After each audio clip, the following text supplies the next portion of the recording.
Şimdi anne çok şey söyledi, ifade etti. Toplum aslında Kürt toplumunun beklentilerini ifade etmiş oldu. Şunu sormak istiyorum. Tabii yasal düzenleme tartışılıyor, konuşuluyor. Olacak mı, olmayacak mı? İktidar Nisan ayına işaret etti. Daha sonra Mayıs ayına işaret etti. Mayıs'ın sonuna da yaklaşıyoruz. Ortalarındayız. Hala tartışma düzeyinde bir yasal düzenleme olacak mı, olmayacak mı bilmiyoruz. Ki Haziran ayı sonuyla da birlikte meclis önümüzdeki süreçte tatile girecek. Şimdi yasal düzenlemeleri bir tarafa bırakırsak, şimdi yasal düzenleme gerektirmeden de yapılacaklar yok mu? Özellikle de tutsaklar konusunda Ekin arkadaş, belki bu noktada biraz bize bilgi verebilirsiniz.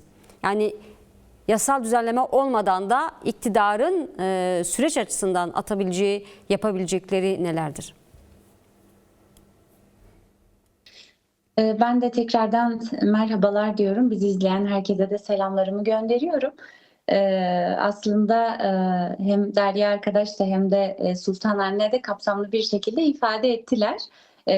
Biz elbette biraz daha teknik boyutunu tartışıyoruz aslında. Hani öz itibariyle ifade edilen bütün noktalara hukukçular olarak da katılıyoruz ve talepler de taleplerimizdir. Bunu belirtmek isterim. Bir barış ve demokratik toplum sürecinden geçiyoruz. Bu süreç elbette ki Orta Doğu'daki politik atmosferin, emperyalist müdahalenin Kürtler bakımından işletilen demokratik müdahale ile ilerlemesi kapsamında Türkiye sahasına bir yansımaydı ve bu noktada Sayın Öcalan'ın Orta Doğu'daki bu emperyal müdahaleye gerçekleştirdiği demokratik bir müdahale söz konusuydu ve demokratik ulus paradigması kapsamında Kürtlerin yaşadığı bütün ülkelerde, 4 parçada demokratik bir toplum olarak örgütlenmesini ve demokratik bir cumhuriyeti entegrasyonunu program olarak koyan ve bu konuda da yürütülecek demokratik müzakere kapsamında demokratik siyaset stratejisiyle bütüncül hukuku da öz savunma olarak önüne koyan bir program gelişti aslında ve bu program kapsamında hem Sayın Öcalan hem de Kürt Özgürlük Hareketi bu noktada bu programın kendini pratikte sergilemesi kapsamında oluşturulması gereken çatışmasızlık ortamını tüm noktalarda atılan adımlarla açığa çıkartmaya çalıştı ve bu noktada topluma yansıyan çağrılar söz konusu oldu. Videolu çağrılar gerçekleşti. Akabinde bu çağrılar doğrultusunda bir fesih kararı ve yani sadece ülke içerisinde değil sınırlarda dahi bu çatışmasızlık ortamı yani demokratik siyasetin önünün açılması için bir güçlü adımlarla kendisini ortaya koydu. Ancak bu konuda Türkiye'nin devlet mekanizması tarafından herhangi bir adım atılmadığını yani sürecin başlangıcından 1,5 yıl geçmesine rağmen halen görmüş değiliz. Ve bu konuda aslında yapılması gerekenler çok açık. Yani dünyada çatışma çözüm örnekleri bakımından çok zengin bir tarihsel kültür var. Yani bu konuda tabii ki birebir kopyala yapıştır şeklinde hiçbir süreç işletilmemeli. Her ülkenin kendi koşulları var. Özellikle Kürdistan'ın gerçekliği bakımından 4 parçada bölünmüş bir gerçekliğimiz söz konusu ve ülkenin kuruluşundan itibaren başlayan bir fiziksel soykırımın çok yönlü bir şekilde Kürtler, ekonomik bütün alanlarda işletildiği ve özel savaşla da özellikle 2015 sonrası süreçte büyük bir yıkımla devam ettiği bir gerçeklik söz konusu. Yani Kürdistan gerçekliğinin özgünlüğü düşünüldüğünde diğer dünya çatışma çözüm örneklerinin birebir kopyalanması mümkün değil. Ancak bu konuda yol gösterici örnekler çokça mevcut. Yani Güney Afrika örneği bu konuda mevcut, İspanya örneği, İngiltere örneği yani bu konuda çokça örnek var ve hepsinin de aslında farklı farklı yol ve yöntemlerle olsa da demokratik müzakere koşulları nasıl gelişir? Silah bırakılma yöntemleri ne şekilde gerçekleşir? Ve bu konuda süreci yürüten ülkeler hangi adımları atar? Meseleye ne şekilde yaklaşır? Buna dair hakikaten güçlü bir tarihsel geçmişi var dünya halklarının. Ancak bu noktada Türkiye devlet mekanizması bütün bu örnekler ortada olmasına rağmen demokratik müzakere koşullarının gerektirdiği hususlar hem toplumsal açıdan hem de hukuki açıdan net olmasına rağmen bu konuda ne toplumsal ne de hukuki bir adımın atılmadığını görüyoruz. Bu konuda atılan tek adım mecliste kurulan komisyondu. Bu komisyon da yaz aylarından kış aylarına kadar Ağustos-Şubat arası bir çalışma yürüttü. Yani 137 tane kişi ve kurumu dinlediler.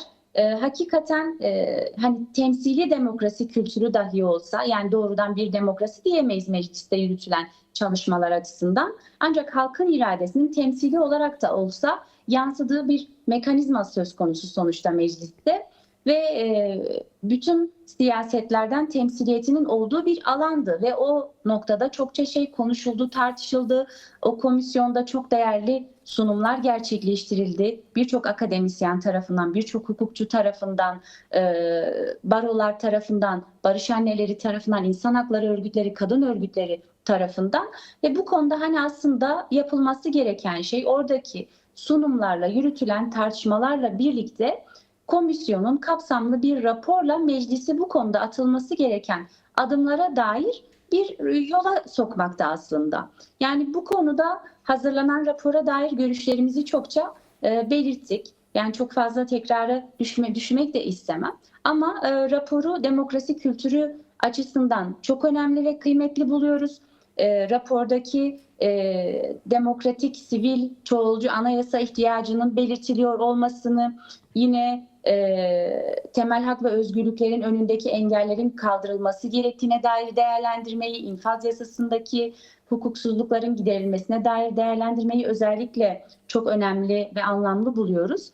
Ama bu konuda halen o çekingen, çekimsel perspektifle ve güvenlikçi politikaları terk etmeyerek hazırlanan bakış açısıyla, kadını, doğayı kurucu özne olarak ele almayan bakış açısıyla hazırlanan noktalarını çokça eksik buluyoruz. Ve meseleleri özellikle doğrudan temas etmeyen, sürekli meselenin etrafından dolanan, yani umut hakkından bahsedecekse bunu direkt ifade etmek yerine infaz mevzuatı ile ilgili genel geçer değerlendirmeleri sıkıştıran ya da bir değerlendirmeyi ifade eden ama buna dair nasıl bir rotayla hareket etmeli bu meclis, hangi hukuki mekanizmayla bunu sağlamalı, bunu net bir şekilde ortaya koymayan bir rapordu. Yani şu anda içerisinde olduğumuz bu dönemde aslında bu raporun Peki yasal kaynaklanan düzenleme bir mesele. olmadan Elbette ki. yapılabilecekler yok mu? Az önce Sultan Ana da ifade ettiği infazlı yakılan binlerce, yüzlerce tutsak var, sayılarını bilmiyorum. Belki o sayı sizde mevcut. Aynı zamanda 1000'i aşkın hasta tutsak var. Yani yasal düzenleme olmadan hasta tutsaklar salı verilemez mi? Yine infaz, yakmalar durdurulup hapishaneden çıkması gereken 30 yıl aşkın süredir hapishanede olan Kürt siyasetçiler var. Onlar dışarı çıkarılamaz mı? Yine ahim kararları var. Bunları uygulamadı Türk Devleti. Avrupa İnsan Hakları Mahkemesi bir kez daha Türkiye'yi ahimin aldığı kararları uygulamaya çağırdı. Selahattin Demirtaş, Osman Kavala, bunlar arasında olan bazı örnekler ama sadece tabii bu iki isimle de sınırlı değil. Şimdi yapılabilecekler, hızlıca yapılabilecek adımlar yok mudur? Neler olabilir? Yasal düzenlemeleri az sonra tekrar konuşacağız. Neler olmalı ilk elden? Tabii çok önemli. Derya arkadaş da dikkat çekti. Sultan Ana da dikkat çekti. Şimdi silahlarını yakan özgürlük mücadelesinin üyeleri var. Yani gerillalar var ve legal siyaset yapmak istiyoruz şeklinde beyanda bulundular geçen sene yazın ve onların gelişinin önünün açılması noktasında yapılması gereken sadece onlar değil, aynı zamanda binlerce mülteci olmuş ve siyasetçi, akademisyen, aydın, gazeteci var. Onların gelişlerinin önünün açılması noktasında neler yapmak gerekiyor ama onun yanı sıra şu an belki de ilerleyen birkaç saat içinde yapılabilecekler yok mu? Neden? Neler olabilir? Neden bunlar yapılmıyor? Elbette ki birçok nokta yasal düzenlemelerle yapılması gereken noktadır. Hani bunu tabii ki az sonra tekrardan konuşuruz. Ama elbette ki belirttiğiniz noktalar özellikle bunlar için herhangi bir yasal düzenlemeye gerek yok. Yani zaten şu anda Türkiye'nin infaz mevzuatında hapishanede kalamayacak kişilerin tahliye edilmesine dair düzenlemeler söz konusu. Ve bu noktada eğer ki bu raporu hazırlayan Adli Tıp Kurumu bu kadar siyasallaşmış bir kurum olmasa, hasta mahpuslar bakımından gerçekten hakkaniyetli ve hukuki kararlar alıyor olsa zaten birçok mahpusun hapishanede kalamayacak durumda olduğu ortadayken bu noktada hem kararlar verilir hem de mahpusların tahliyesi sağlanırdı ve bunun için tekrardan yeni bir mevzuat ortaya koyma gerekliliği söz konusu değil. Yine bu konuda özellikle infaz hukuku ile ilgili tartışmalar yürütülürken pandemi döneminde çıkartılan ve politik tutsaklar için koşulları daha da ağırlaştıran ve hapishanelerde tekrardan ikincil bir mahkeme kuran, hakikaten hukuki hiçbir dayanağı olmadan tekrardan 30 yıl hapishanede kalan tutsakları bile pişman mısın, çıkınca ne yapacaksın gibi tamamen keyfi ve hukuksuz sorularla tekrardan hapishanede kalmaya mecbur bırakan bu kurullar açısından da bu kurulların bu kadar keyfi hareket etmesi engellense hakikaten hiçbir mahpusun tahliyesi, koşullu salıverilme tarihi 6 ay, 1 yıl gibi uzun sürelerle ertelenmeyecek ve bu konuda da belki de şu anda bu kurula takılan yüzlerce tutsağın dışarıda olması gerekecek ve bu konuda yine belirttiğiniz siyasetçilerle alakalı alınan ahim kararlarının uygulanması meselesi de Türkiye eğer ki Avrupa İnsan Hakları Sözleşmesi'ne bir taraf olduğunu, bu sözleşmeyi imzacı olduğunu, orada belirtilen hak ve özgürlükleri ülkesinde tanıdığını iddia eden bir devletse ki yıllardır bu sözleşmeye taraf olmasına rağmen hiçbir şekilde bu hakları tanımamakta, ne siyaset yapma hakkını, ne örgütlenme hakkını, ne işkence ve kötü muamele yasağını, aykırı davranmama taahhütünü bunlar hiçbir şekilde uygulamayan bir ülke olsa da eğer ki şu anda bir barış ve demokratik toplum süreci varsa bu kararların uygulanmaması için hiçbir sebep bulunmamakta. Geçtiğimiz yıllarda sürekli ahim kararları dahi tırnak içerisinde söylüyorum milli görülmeyerek uygulanmadı ve halen birçok siyasetçi, gazeteci, hukukçu hapishanede ve bu kararların uygulanmaması için hukuken hiçbir sebep söz konusu değil. Yani ilk elden yasal düzenleme yapılmadan da aslında birçok hukuksuzluğa temas edilebilecek ve adım atılabilecek bir noktada olduğumuzu söyleyebiliriz. Önce girdiğiniz konuya biraz tabii ayrıntılı da konuşmak istedik. Yapılması gereken ilk elden yasal ve hukuki düzenlemeler neler olmalı? Az önce giriş yaptınız kısmen. Buyurun sizi dinleyelim. Siz bu noktada Özgürlük için Hukukçular Derneği olarak belirli bir hazırlığınız da bir çalışmanız olduğunu da biliyoruz. Neler söylemek istersiniz? Yani aslında az önce komisyonun çalışmalarından bahsettik. Bu rapor hakikaten hukuken daha mekanizmaları ifade eden, yol haritasını net bir şekilde ortaya koyan, meclisi bu konuda doğru bir rotaya koyan bir rapor olsaydı belki daha hızlı ve pratik bir şekilde bu adımların atılması tartışmalarının hem tanığı hem de öznesi olabilirdik hukukçular olarak da. Bu konuda aslında yapılması gerekenleri konuşurken Sayın Öcalan'ın statüsü meselesi bizim de değinmemiz gereken ilk meseledir. Elbette ki hani bu süreç açısından atılması gereken hukuki adımlar kısmından daha önce ele alınması gereken bir mesele.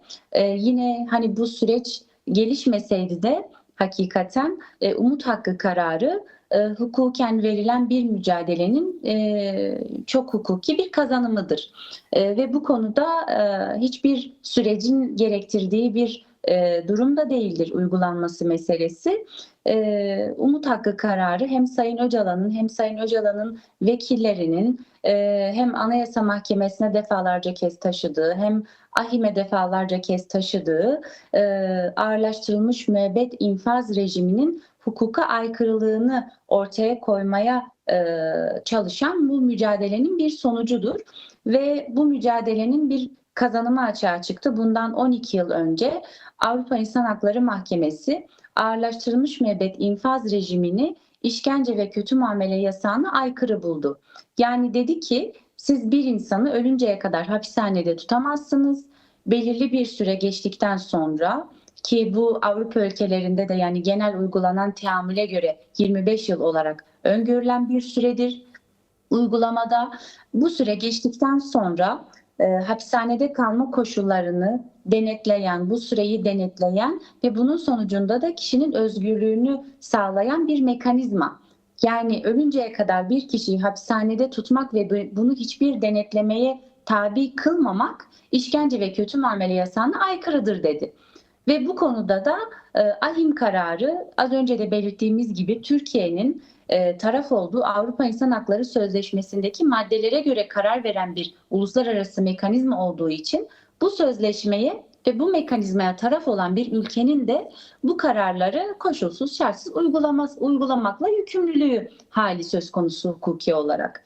Ve yıllardır uygulanmaması meselesinden kaynaklı da Avrupa Konseyi Bakanlar Komitesi'ne sivil toplum kurumları, hukukçular, meslek örgütleri, barolar olarak defalarca kez bildirimlerde bulunmuştuk. Yani bu süreçten önce de gündemimizde olan ve sürekli çalışma yürüttüğümüz bir meseleydi. Sayın Öcalan şahsında binlerce mahpusu ilgilendiren bu umut hakkı meselesi ve bu konuda yürütülen mücadele yine sonuç verdi ve Avrupa Konseyi Bakanlar Komitesi oturumlarında bu konuyu gündemine almaya başladı ve Türkiye'ye açıkça şunu ifade etti.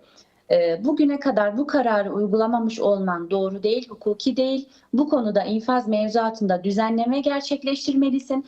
Yani bu konuda somut olarak ne yapacaksın? Hazırlayıp bize somut eylem planı olarak bunu sunmalısın.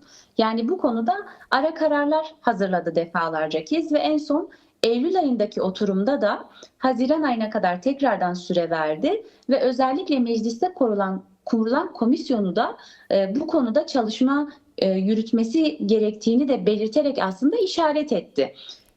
Ve bu konuda aslında geldiğimiz noktada 12 yıldır uygulanmayan işkence ve kötü muamele yasağına aykırı olduğu hem AİHM'in kararlarıyla hem de bu kararların uygulanıp uygulanmadığını denetleyen mekanizmaların ara kararlarıyla ortada olan hukuki, net, haklı, meşru bir mesele ortada ve uygulanmaması için hukuken hiçbir gerekçe söz konusu değil ve yani bu noktada artık devletin de uluslararası mekanizmalara verecek bir yanıtı da hukuken kalmamıştır ve yapılması gereken ilk şey artık tıpkı diğer ahim kararlarının uygulanmaması meselesinin hukuka aykırı olduğu gerçeği gibi bu konuda da bu hukuka aykırılıktan artık dönmek ve hukukun gereğini, evrensel hukuk değerlerinin gereğini yerine getirmek. Öncelikli mesele bu. Bunun dışında şu anda süreçte az önce arkadaşlar da Derya arkadaş da belirtti. Bir zamana yayma hali söz konusu ve heyetin gidişlerinde de bir aksama durumu söz konusu. Demokratik müzakerecilerin özgür çalışma koşullarına ve hakikaten hukukçularla, akademisyenlerle, özgür basın kuruluşlarıyla temasıyla ve bu süreci bu özgür çalışma koşullarıyla yürütmesiyle açığa çıkan bir şey. Eşitler arası koşullarda gerçekleşecek bir mesele ve umut hakkı kararının uygulanması bu sürecin de önünü açacak bir hukuki mesele olarak da yani önümüze çıkıyor. Bu açıdan süreç bakımından toplumsal anlamı da çok büyük. Bu konuda hem bu kararın uygulanması, Sayın Öcalan'ın özgür çalışma koşullarının sağlanması ve hem heyet ve avukat ziyaretlerinin de rutin bir şekilde, sürece uygun bir şekilde gerçekleştiriliyor olması gerekirdi. Yine hukuken yapılması gerekenler noktasında öncelikli olarak bunları ifade edebiliriz. Ve yine demokratik müzakere koşullarının bir gereği olarak bu sürecin yürütülmesinde halen raporda Türkiye modeli olarak ifade edilen bir mesele ancak bir barış süreci olarak tanımlanması durumu söz konusu değil. Az önce Sultan Anne de ifade etti. Halen kullanılan tanımlar, kavramlar terör, terörsüz Türkiye noktalarını aşan bir değerlendirme yapılmıyor. Yani bu sürecin hem tanımlanmasıyla alakalı hem de sadece baş müzakereci olan Sayın Öcalan'ın değil, sürecin hukuken statüsüyle alakalı da herhangi bir hukuki dayanak söz konusu değil. Yani heyetin gidişleriyle ilgili de devlet mekanizmasının, meclis komisyonunun görüşmeleriyle ilgili de hukuken korunaksız ve hassas bir zeminde işliyor bu süreç. Haliyle sürecin de bir hukuki statüsünün oluşturulması ve bir süreç yasasının oluşturulması gerekiyor. Sağlıklı bir demokratik müzakere koşullarından bahsedebilmek için.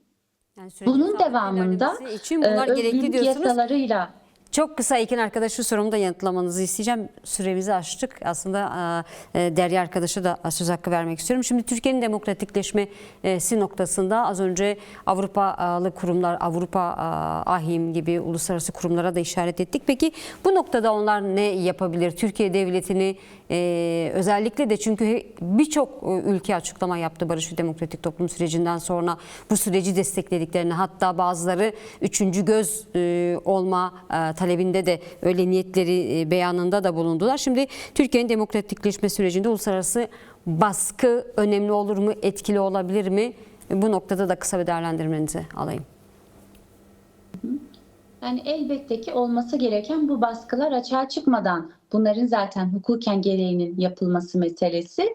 Ancak elbette ki bu mekanizmaların kararlarının hani uygulamakla yükümlü ülkeler bunları uygulamadığında sandalyelerinin askıya alınmaları ya da farklı yaptırımlar uygulanması gündeme gelebilir. Daha önce bu konuda yaptırım uygulanan ülkelerde söz konusu.